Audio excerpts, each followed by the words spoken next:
선교사역과 구제사역에 온전히 쓰일 줄 믿사오며 이 모든 말씀 예수님의 이름으로 기도드립니다. 아멘. 좋은 아침입니다.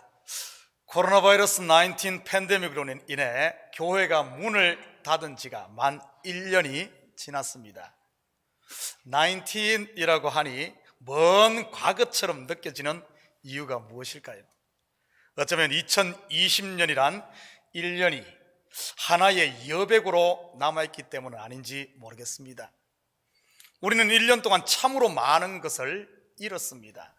먼저는 1년이라는 세월을 잃었고, 사랑하는 사람을 잃은 분들도 계시고, 사업과 직장을 잃은 분, 건강을 잃은 분도 계시지요. 그런데 꼭 잃은 것만 있는 것 같지는 않습니다. 그런 가운데서도 얻은 것도 있지요. 브레이크 없는 기차처럼 앞만 보고 달리던 현대인들에게 삶을 돌아볼 수 있는 계기가 되었고, 우리가 평소 당연시 하던 것에 대해 감사할 수 있는 마음의 눈도 열렸지요. 함께 예배드리고 함께 교제할 수 있었다는 것이 소중하고 복된 것이라는 사실을 말이지요. 그리고 또 한 가지가 컴퓨터와 같은 디지털 기기와 가까워지지 않았나 싶습니다. 많은 분들이 생활에 가까이 있지만 먼 나라처럼 여겨졌던 것이 사실이잖아요.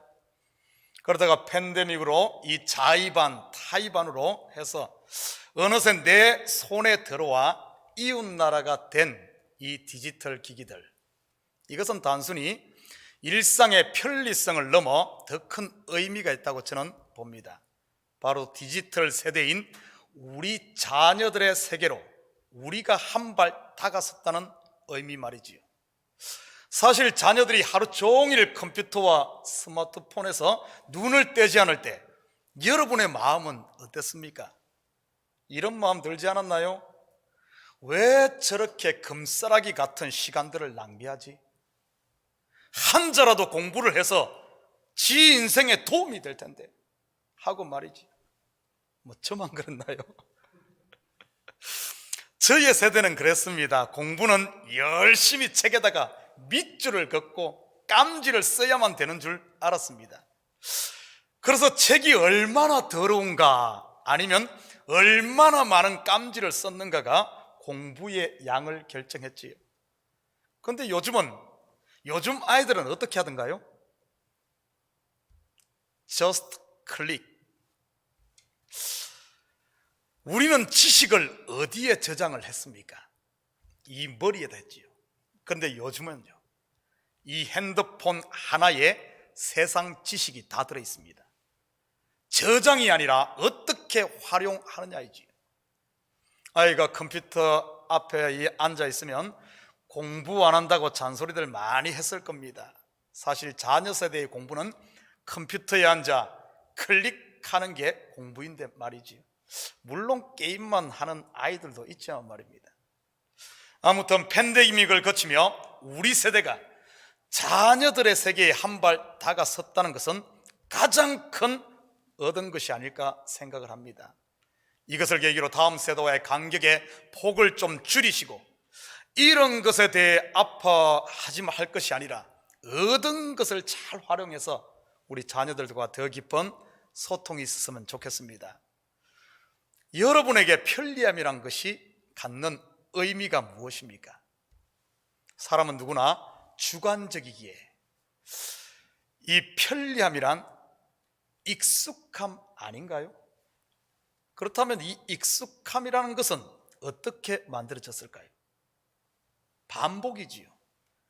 반복을 다르게 표현하면 학습 또는 훈련이라고 할 수 있을 것입니다.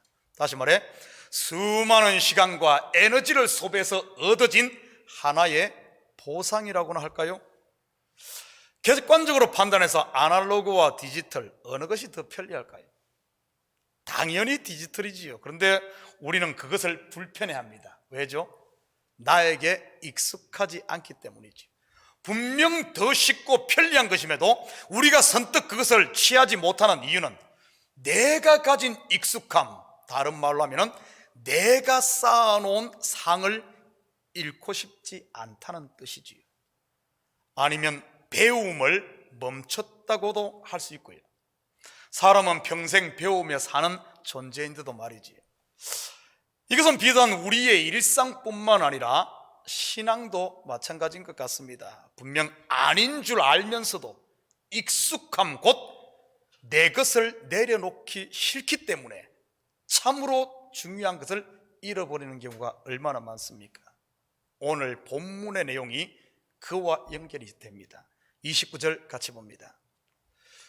무리가 모였을 때 예수께서 말씀하시되 이 세대는 악한 세대라. 표적을 구하되 요나의 표적밖에는 보일 표적이 없나니. 오늘 본문은 우리 지난주 말씀과 연결되는 말씀입니다. 지난주 설교에서 예수님께서 한 말 못하는 귀신을 쫓아냈습니다. 그러자 귀신의 왕 바알세불을 힘입어 귀신을 쫓아낸다고 예수님을 비방하며 대적하는 무리가 있었습니다. 그리고 한 무리는 하늘로부터 오는 또 다른 표적을 구했고요. 지난주 설교의 핵심은 강한 자보다 더 강한 자가 와서 그의 무장을 해제시킵니다. 무슨 뜻이라고 했죠?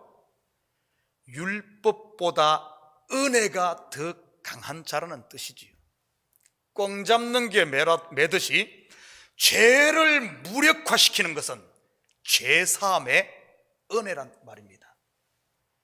그런데도 익숙함이란 이 거짓에 속아 죄사함의 은혜를 배척하고 율법 안에 숨어있는 바리새인들과 서기관들, 결국 7 귀신이 들어가 울며 이를 가는 물 없는 인생, 은혜 없는 인생들이 되고 말지요.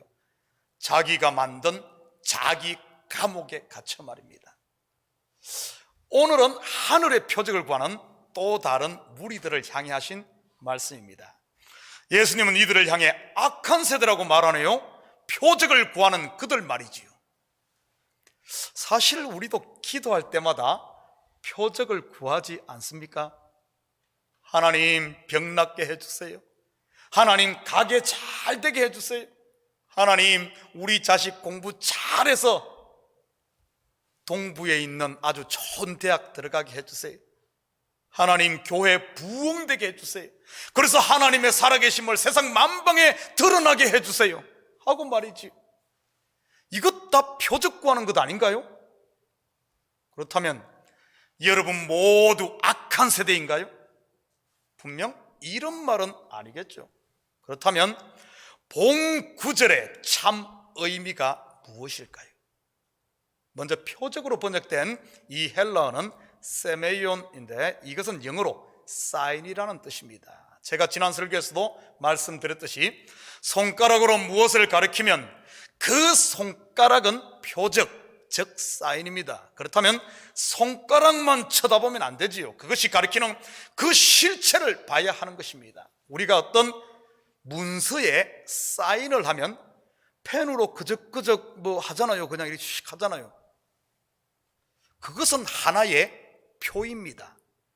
그 사인의 실체가 뭡니까? 이 사인한 이 문서에 대해서 내가 책임진다는 뜻이지요. 그런데 손가락만 쳐다보고 실체를 보지 않는 사람들, 그렇다면 여기서 표적을 구하는 악한 세대는 누구이며 표적은 과연 무엇을 말하는 것일까요? 바로 이 표적을 구하는 악한 세대는 율법주의자들을 말하는 것입니다. 그 속에는 물론 바리새인들과 서기관들뿐 아니라 율법주의에 깊이 빠져있던 당시 유대인들을 말하는 것이고요. 그리고 표적은 바로 그 율법만 부여잡고 있는 그 율법을 표적이라고 하지요. 이런 사람들에게 예수님은 요나의 표적밖에는 보일 표적이 없다고 하네요. 그렇다면 요나의 표적이 무엇인지 우리 병행 구절인 마태복음에서 한번 보십시다. 마태복음 12장 40절입니다. 요나가 밤낮 사흘 동안 큰 물고기 뱃속에서 있었던 것 같이 인자도 밤낮 사흘 동안 땅속에 있으리라. 요나가 왜 큰 물고기 뱃속에 들어갔습니까? 하나님 말씀에 불순종했기 때문에 맞습니다. 오늘은 조금 더 깊이 이 구속사의 눈으로 한번 살펴보십시다. 큰 물고기가 무엇일까요? 고래입니까? 상어요? 뭐 대왕 오징어입니까? 그것은 주일학생들에게 맞는 대답이고요. 그런데 여러분은 주일학생이 아닌 성숙한 어른들입니다. 성경에서 오늘 이 물고기를 그냥 물고기라고 말하지 않고 큰 물고기라고 말합니다. 성경에서 크다는 말은 큰아들, 장자를 말합니다. 그리고 성경에서 장자는 먼저 온 언약, 곧 율법을 말하는 것이지요. 그래서 에덴 동산에서도 선악과를 먼저 먹는 것이지요. 바로 선악과가 율법을 말하는 것 아닙니까? 그리고 창세기 1장에 천지 창조를 할 때도 먼저 온 6일이 알고 보면 율법을 말하는 것입니다. 그리고 뒤에 온 안식일 제7일이 바로 은혜를 말하는 것이지. 큰 물고기가 요나를 삼켰다는 말은 곧 율법이 요나의 죄를 다 폭로시켰다는 뜻입니다. 에덴 동산의 언어로 말한다면 선악과를 따먹고 자신들이 벗은 것을 알게 된 것이고요. 여러분의 지은 죄가 드러나면 어떻습니까? 괴롭지 않던가요? 후회가 몰려오고 수치스럽지요. 바로 큰 물고기 뱃속에 있기 때문에 그렇습니다. 요나는 예수 그리스도를 예표합니다. 예수님이 십자가에서 죽으시고 무덤에 장사되심으로 율법의 그 저주를 짊으신 것이지요. 그런데 3일 후에 물고기가 요나를 육지에 토해냅니다. 큰 물고기가 요나를 소화시킬 수 없었나 봅니다. 요즘 말로 하면 요나가 플라스틱 요나에 나쁩니다. 이 소화를 못 시킨 것을 보면 말이지요. 여러분, 맞습니다. 어떻게 사망이 생명을 이길 수 있으며 죄가 은혜를 이길 수 있겠습니까? 바로 예수 그리스도가 친히 우리의 죄값을 지불하고 부활한 것이지요. 요나의 표적은 예수 그리스도의 죽으심과 부활로 인해 율법의 저주에서 해방된 희년의 선포인 것이지요. 혹시 아직도 물고기 뱃속에 계신 분은 없나요? 냄새나는 거기 계시면서 물고기 괴롭히지 마시고 빨리 나오시기 바랍니다. 예수님은 나왔는데 왜 거기 혼자 거기 머물러 있나요? 그래서 함께 나와서 니느웨로 가 심판이 임박한 영혼들을 건져내야 되지 않겠습니까? 그런데 오늘 본문에서 예수님께서 더 강조점을 두신 것은 두 번째 표적입니다. 30절, 32절입니다. 요나가 니느웨 사람들에게 표적이 된 것 같이 인자도 이 세대에 그러하리라. 심판 때에 니느웨 사람들이 일어나 이 세대 사람을 정죄하리니 이는 그들이 요나의 전도를 듣고 회개하였음이거니와 요나보다 더 큰 이가 여기 있느니라. 요나의 전도를 듣고 니느웨의 이방 죄인들이 회개하고 돌아왔습니다. 요나서에 보면 니느웨를 표현할 때 큰 성 니느웨라고 부릅니다. 이 또한 크다는 말은 장자, 곧 율법을 말하는 것으로 율법의 저주 아래 매여 있음을 말하는 것이지요. 그런데 이 이방인들은 율법의 저주에서 요나의 전도를 듣고 은혜 아래로 나왔네요. 큰 물고기 표적으로 말한다면 물고기 뱃속에 있지 않고 땅으로 나왔다는 뜻이지요. 예수 그리스도의 복음을 듣고 죄인들과 이방인이 죽게 돌아올 것을 말하는 것이지요. 그런데 본 나라의 자녀들, 곧 하나님의 백성들은 여전히 표적만 구하고 있네요. 율법에 익숙함에 속아 물고기 뱃속에서 나오지를 않고 계속 율법 아래 머물고 있는 것이지요. 요나가 그림자였다면 예수님은 실체인 것입니다. 그림자만 본 니느웨 백성들도 회개하고 돌아왔는데 너희는 실체를 보고도 왜 나오지 않느냐는 이런 질책의 말씀이지요. 죄사함의 은혜가 있는 예수님께 말입니다. 31절입니다. 심판때에 남방 여왕이 일어나 2세대 사람을 정죄하리니 이는 그가 솔로몬의 지혜로운 말을 들으려고 땅끝에서 왔음이거니와 솔로몬보다 더 큰 이가 여기 있으며. 여기서 남방 여왕은 바로 서바 여왕입니다. 이 여왕은 솔로몬의 지혜에 대한 소문을 듣고는 그 지혜를 직접 듣기 위해 먼 길을 찾아왔습니다. 서바는 요즘으로 말하면 남부 아라비아 지역인 지금의 예멘입니다. 바로 땅끝이지. 그곳에서 예루살렘까지는 약 2000km나 되는 먼 거리라고 합니다. 솔로몬의 지혜를 직접 듣기 위해 이방의 여인이 그 먼 길을 찾아왔는데, 너희는 지금 솔로몬의 지혜의 실체가 되시는 생명의 말씀이 눈앞에 있는데 여전히 귀를 막고 있느냐는 말이지요. 혹시 우리도 지금 귀를 막고 있지는 않습니까?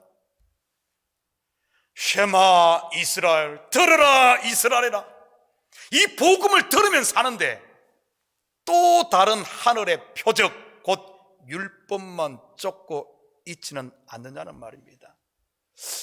그러면서 이 비유를 예수님께서 베푸십니다. 33절입니다. 누구든지 등불을 켜서 속에나 말 아래에 두지 아니하고 등경 위에 두나니 이는 들어가는 자로 그 빛을 보게 하려 함이라. 등불을 켜는 이유는 등경 위에 두어 빛을 비추기 위함이라고 하네요. 비유의 의미를 살펴보지요. 성경에서 등불은 항상 하나님의 말씀을 말합니다. 하나님께서 범죄한 인성들에게 말씀 곧 율법을 주신 이유는 그들이 죄인임을 깨닫게 해서 그들을 생명의 빛 대신 하나님께 인도하기 위함이지요. 등불을 켜서 속에나 말 아래에 두려는 게 아닙니다. 이 말은 율법을 준 이유가 단순히 그것을 저주와 심판 아래 가두려고 하는 게 아니라는 말입니다. 요나의 표적으로 말한다면 큰 물고기 뱃속이 목적지가 아니라는 말이지요. 계속해서 34절 봅니다. 내 몸의 등불은 눈이라. 내 눈이 성하면 온몸이 밝을 것이요 만일 나쁘면 내 몸도 어두우리라. 무슨 말입니까? 시력이 좋아야 된다는 말인가요? 몸의 등불은 눈인데 등불을 어디에다가 두라고 했습니까? 등경 위지요. 그렇다면 등경 위는 어디고 속이나 말 아래는 어디를 말하는 것일까요? 우리가 요나의 표적에서 살펴보았듯이 큰 물고기 뱃속이 바로 속이요 말 아래이지요. 이는 곧 율법 아래에 있다는 뜻입니다. 율법 아래에 있으면 온몸이 어둡다고 하네요. 당연하지요. 물고기 뱃속에 있으니 얼마나 힘들고 고단하겠습니까? 온몸이 어두우니 쉼이 없고 평안이 없고 매 판단하고 불평하고 원망하고 시기하며 경쟁하지요. 그렇다면 눈이 성하다는 말은 등불을 등경 위에 두었다는 뜻이지요. 바로 그리스도의 은혜의 빛 가운데 있다는 뜻입니다. 요나의 표적으로 하면 땅에 나와 니느웨와 같은 세상의 정인으로 산다는 이런 뜻이지요. 오늘 본문의 유대인들의 모습은 광야에서 내렸던 만나 사건에서도 힌트를 볼 수가 있습니다. 만나는 매일 하늘에서 내렸습니다. 그래서 새벽 해가 뜨기 전에 집 밖으로 나가서 모아야 했지요. 이 만나는 그날 주어졌기 때문에 저장해 놓을 수가 없었습니다. 그런데 제7일 안식일에는 거두러 나가지 않았습니다. 왜냐하면 6째 날에 안식일에 먹을 내일의 만나까지 내렸고 그 내일의 만나는 썩지 않았기 때문이지요. 안식일에는 안식을 누리며 그 양식을 먹으면 됐습니다. 드디어 안식일이 되었습니다. 그러면 어떻게 해야 할까요? 만나를 주우러 집 밖에 나가지 말고 늦잠도 자고 광야의 고단한 여정에서 안식하면 됩니다. 그런데 이스라엘 백성들이 그렇게 했을까요? 꼭 공부 못하는 놈이 노는 시간에 공부한다고 책상머리에 앉아있던 이스라엘 백성이 그랬지요. 출애굽기 16장 27절입니다. 일곱째 날에 백성 중 어떤 사람들이 그들로 나갔다가 얻지 못하니라. 지금 출애굽 때 일어났던 이 일이 예수님의 눈앞에서 다시 일어나고 있는 것이지요. 안식일의 주인 되시는 예수님이 오셨으니 안식일 양식인 예수님의 말씀을 듣고 안식해야지요. 그런데 당시 율법주의자들은 또 다른 표적, 그것을 구하며 만나를 주우러 안식일에 진 밖에 나간 꼴입니다. 예수님이 안식을 범했다, 이방인들과 접촉해서 부정하다, 죄인과 다닌다고 하며 정죄하기에 바빴지요. 율법에 익숙함에 매여 나오지를 않은 것입니다. 혹시 우리의 모습도 그러지 않습니까? 내가 값없이 용서받았기에 서로 용서하고, 사랑받았기에 사랑하고, 위로받았기에 위로하며 살아야 하는데 그러지 못하고 혼자 어둠 속에서 끙끙 앓고 있지는 않습니까? 다 용서해도 내가 저 인간만은 안 돼 하면서 말이지요. 만약 이러고 있다면 이 모습이 바로 큰 물고기 뱃속에서 온갖 비린내 다 뒤집어 쓰고 있는 그 모습이지.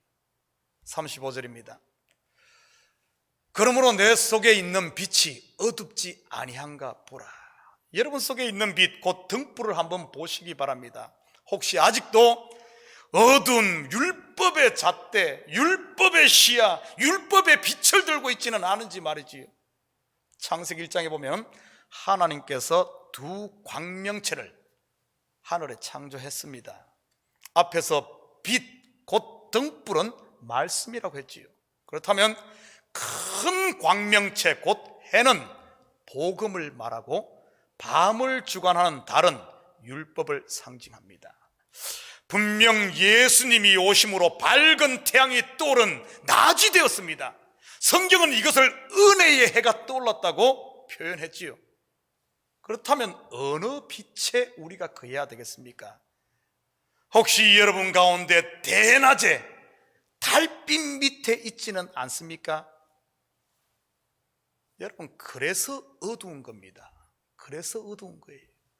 36절입니다.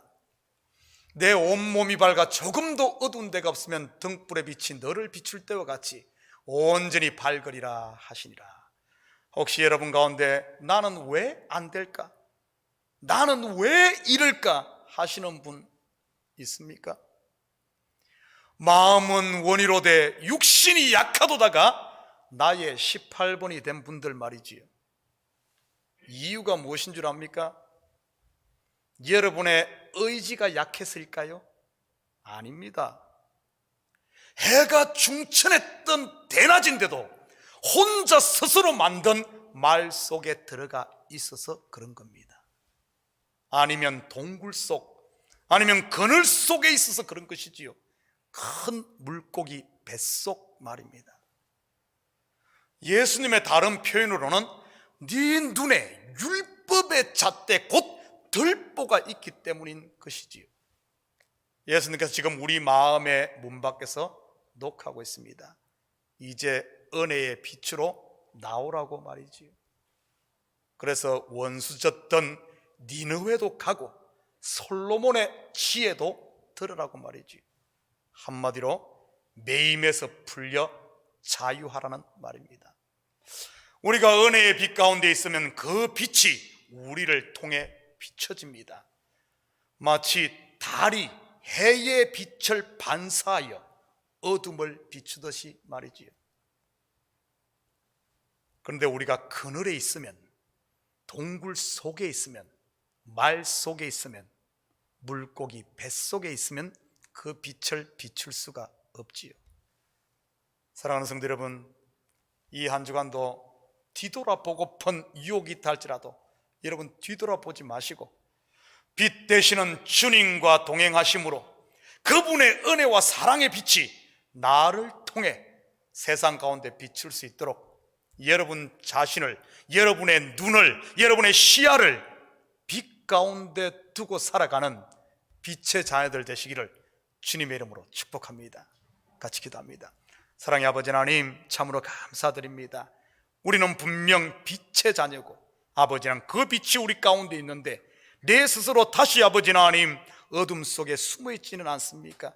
그러면서 내 입에서 하는 말이 세상이 왜 이렇게 어두운지 모르겠다고, 세상이 왜 이렇게 안 풀리는지 모르겠다고 하며 원망, 넋두리만 늘어놓고 있지는 않습니까? 하나님, 세상이 문제가 아니라 아버지 하나님, 내가 물고기 뱃속에 있어서 그렇습니다.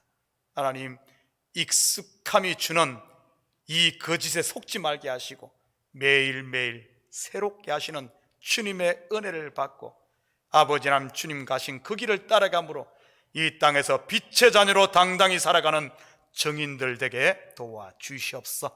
감사드리며 예수님의 이름으로 기도드립니다. 아멘. 자, 우리 다 같이 자리에서 일어납니다. 우리 시간 찬송 524장 찬송 들으신 후에 축도로 예배를 마칩니다.